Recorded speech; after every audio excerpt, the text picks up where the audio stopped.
আসসালামু আলাইকুম। মোর্শেদ শোভন স্বাগত জানাচ্ছি এনটিভির দেশের খবরে। আওয়ামী লীগের কার্যক্রমে নিষেধাজ্ঞা দ্রুত প্রত্যাহার হবে এমন কোনো সম্ভাবনা নেই বলে জানিয়েছেন আইন উপদেষ্টা ডক্টর আসিফ নজরুল। দুপুরে বরিশালে সাংবাদিকদের সাথে আলাপকালে তিনি কথা বলেন। পূজা মণ্ডপ পরিদর্শনকালে তিনি আরও বলেন, ফেব্রুয়ারির প্রথমার্ধেই আগামী জাতীয় সংসদ নির্বাচন অনুষ্ঠিত হবে। অশান্ত পাহাড় প্রসঙ্গে উপদেষ্টা বলেন, জড়িতদের বিরুদ্ধে যথাযথ ব্যবস্থা নেওয়া হবে। বিভিন্ন পূজা মণ্ডপ পরিদর্শনকালে হিন্দু সম্প্রদায় নেতৃবৃন্দের সঙ্গে কুশল বিনিময় করেন তিনি।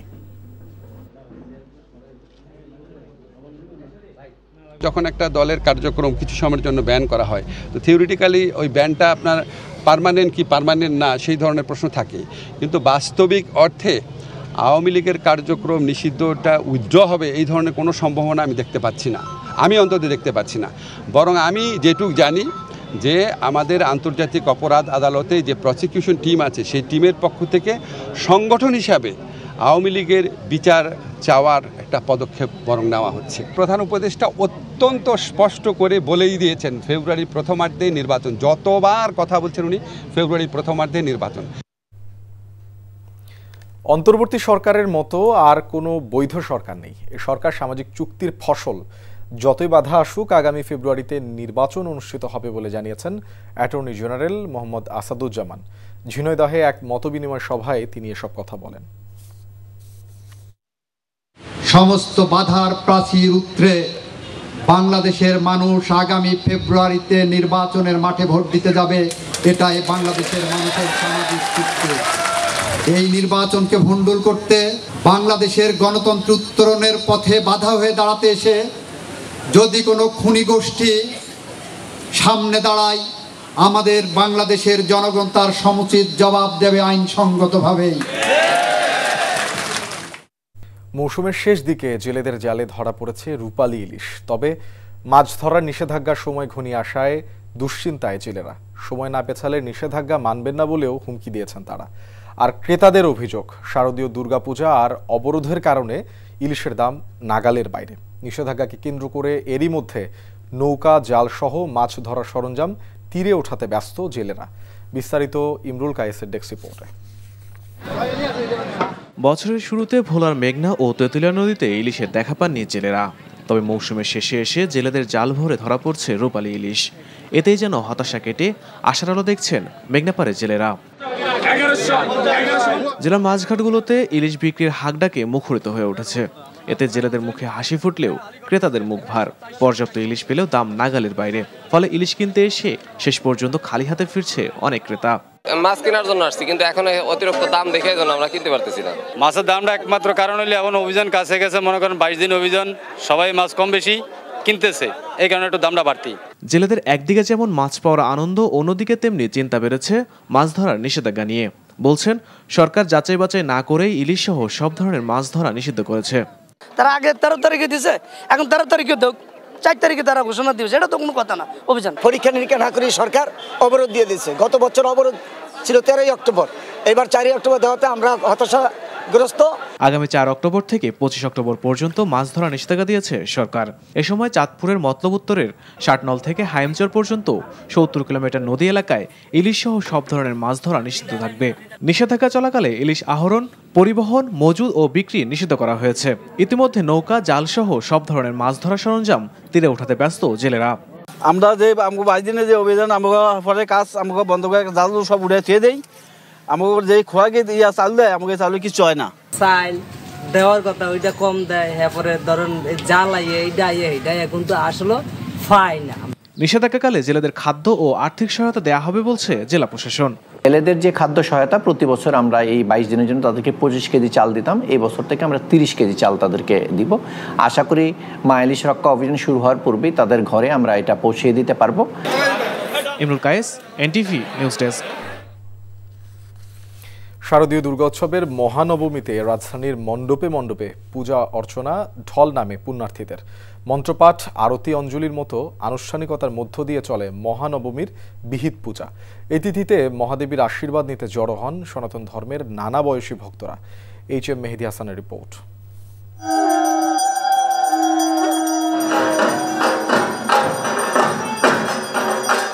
নানা উপচারে মহা আড়ম্বরে চলছে মহানবমীর আনুষ্ঠানিকতা। পুরোহিতের মন্ত্রে কণ্ঠ মেলান আগত দেবী ভক্ত পূজারী।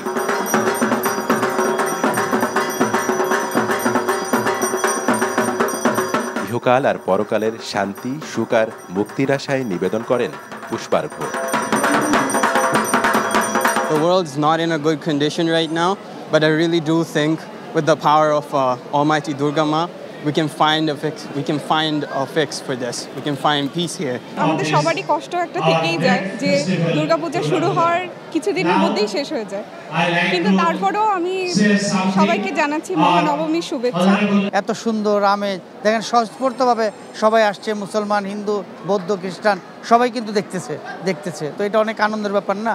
Dhaka is one of the oldest and Bangladesh one of the oldest culture and rich history, so we came to see this Hindu festival here and visited also the old Dhaka. উৎসবের রঙে রঙিন মনে আছে বিষাদের সুরও। দেবী মাঝে একদিন পরেই ফিরে যাবেন কৈলাসে।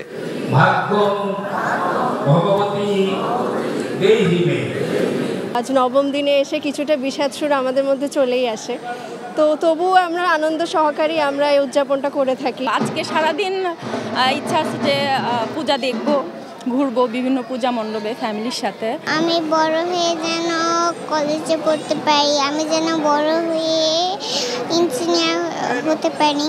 যখন ছোট ছিলাম তখন ডিমান্ড ছিল অন্যরকম, বাবা মার সাথে বের হতাম, এখন হাজব্যান্ডের বাচ্চা নিয়ে বের হচ্ছি। দেশে শান্তি বিরাজ করুক, সবার মনে শান্তি থাকুক, এটাই প্রার্থনা করেছি।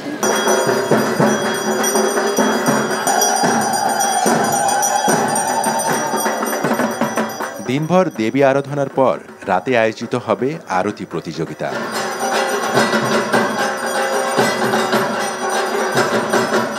HM Mehedi Hasan, NTV news, Dhaka. চণ্ডীপাঠ, মহাস্নান আর ভোগ আরতির মধ্য দিয়ে সারা দেশে দেবী আরাধনা চলছে। এদিকে বিভিন্ন পূজা মণ্ডপ পরিদর্শন করেছেন রাজশাহীতে নিযুক্ত ভারতের সহকারী হাইকমিশনার মনোজ কুমার। দুপুরে প্রথমে নাটোর শহরের লালবাজার কালীবাড়ির দুর্গা মণ্ডপে যান মনোজ কুমার। মন্দিরে তাকে স্বাগত জানান হিন্দু, বৌদ্ধ, খ্রিস্টান ঐক্য পরিষদ ও পূজা উদযাপন পরিষদের নেতৃবৃন্দ। পরে ভারতের সহকারী হাইকমিশনার শহরের আরও কয়েকটি পূজা মণ্ডপ পরিদর্শন করেন। বিএনপি চেয়ারপারসনের উপদেষ্টা SM ফজলুল হক সকালে চট্টগ্রামের বিভিন্ন মণ্ডপ পরিদর্শন করেছেন। মহানবমীতে রাজশাহীর মণ্ডপে মণ্ডপে বিরাজ করছে উৎসবের আমেজ। নগরীর সাহেববাজার এলাকার পূজা মণ্ডপ পরিদর্শন করেছেন বিএনপি চেয়ারপারসনের উপদেষ্টা মিজানুর রহমান মিনু। বগুড়ার গাবতলীতে পূজা মণ্ডপ পরিদর্শন করেন বিএনপি চেয়ারপারসনের উপদেষ্টা হেলালুজ্জামান তালুকদার লালু। আর সোনাতলায় পূজা মণ্ডপে আর্থিক সহায়তা দেন মনোনয়ন প্রত্যাশী মহিদুল ইসলাম রিপন। এছাড়া সদরের বিভিন্ন মণ্ডপ পরিদর্শন করেন জেলা বিএনপি সভাপতি রেজাউল করিম বাদশাহ। ময়মনসিংহ নগরীর প্রতিটি পূজা মণ্ডপে পূজা অর্চনা, ঢাক ঢোল, কাসর ঘণ্টা আর ভক্তিমন্ত্রে মুখরিত হয়ে ওঠে মণ্ডপগুলো। ঠাকুরগাঁওয়ের বিভিন্ন পূজা মণ্ডপগুলো পরিদর্শন করেছেন রংপুর রেঞ্জের ডিআইজি আমিনুল ইসলাম। এছাড়া কুমিল্লা, নেত্রকোনা, খাগড়াছড়ি, চাঁপাইনবাবগঞ্জ, জয়পুরহাট সহ সারা দেশে উৎসবমুখর পরিবেশে উদযাপিত হচ্ছে শারদীয় দুর্গা উৎসব। এদিকে শারদীয় দুর্গা পূজা উপলক্ষে নারায়ণগঞ্জ সহ দেশের নদী তীরবর্তী এলাকায় টহল ও কঠোর নিরাপত্তা ব্যবস্থা জোরদার হয়েছে বলে জানিয়েছেন কোস্টগার্ডের মহাপরিচালক রিয়ার অ্যাডমিরাল মোহাম্মদ জিয়াউল হক।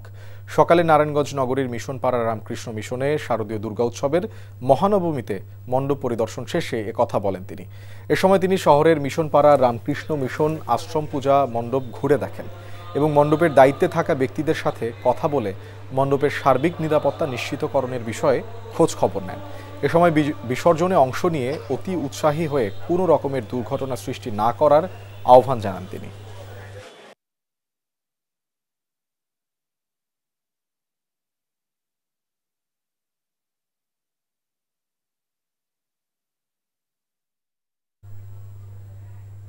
পূজার টানা 4 দিনের ছুটিতে ঢাকা চট্টগ্রাম ও ঢাকা সিলেট মহাসড়কের নারায়ণগঞ্জ অংশের যানবাহনের চাপ বেড়েছে।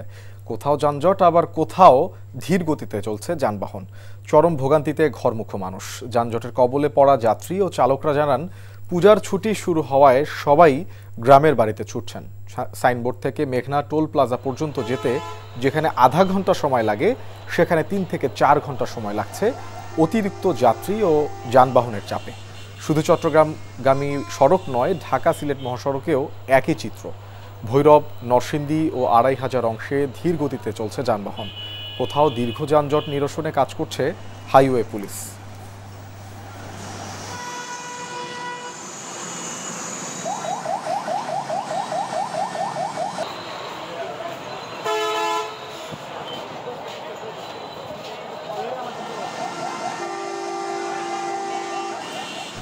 চুয়াডাঙ্গার জীবননগর উপজেলার বেনিপুর সীমান্ত থেকে বিএসএফ বদরুদ্দিন নামে এক বাংলাদেশিকে ধরে নিয়ে গেছে।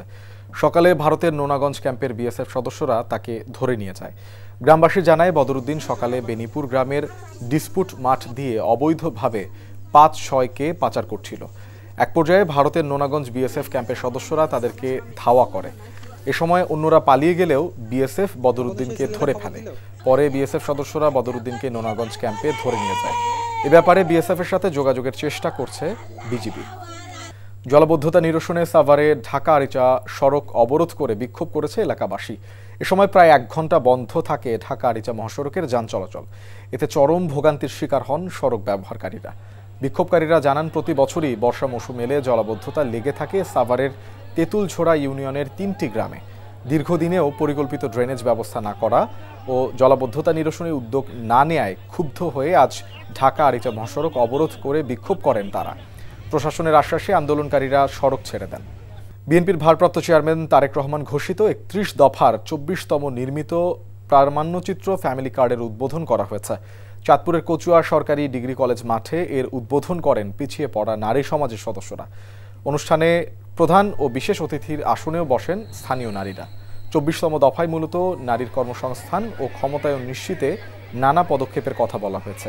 অনুষ্ঠানে সভাপতি প্রামাণ্যচিত্রটির তত্ত্বাবধায়ক অস্ট্রেলিয়া বিএনপির সাবেক সাংগঠনিক সম্পাদক ইঞ্জিনিয়ার হাবিবুর রহমান বলেন, তারেক রহমানের রাষ্ট্র কাঠামোর দফাগুলো শুধু রাজনৈতিক প্রতিশ্রুতি নয়, জনগণের জীবনমান উন্নয়নের বাস্তব সমাধানও।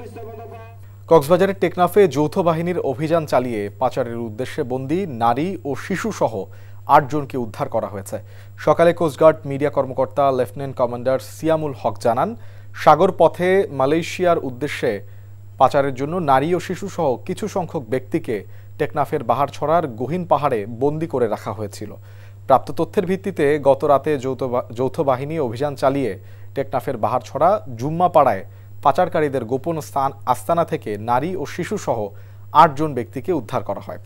এই ছিল দেশের খবরে। এই খবরের ভিডিও সহ আপডেট জানতে ভিজিট করুন এনটিভি অনলাইন www.ntvbd.com। এছাড়াও এনটিভির জনপ্রিয় সব অনুষ্ঠান ও খবরের আপডেট জানতে ভিজিট করুন আমাদের ইউটিউব ও ভেরিফাইড ফেসবুক পেজ। ৬টা ইভিনিং নিউজ দেখার আমন্ত্রণ রইল। ধন্যবাদ সবাইকে।